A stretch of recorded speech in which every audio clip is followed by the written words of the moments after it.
General Grievous sounds like a chain-smoking asthmatic droid in Revenge of the Sith.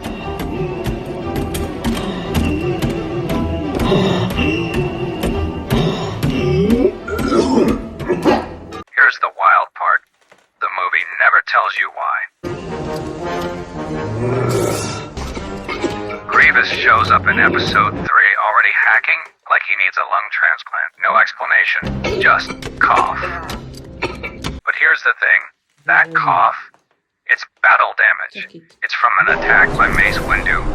In the 2003 Clone Wars series, Windu uses the Force to crush Grievous's chest plate right before the events of Revenge of the Sith.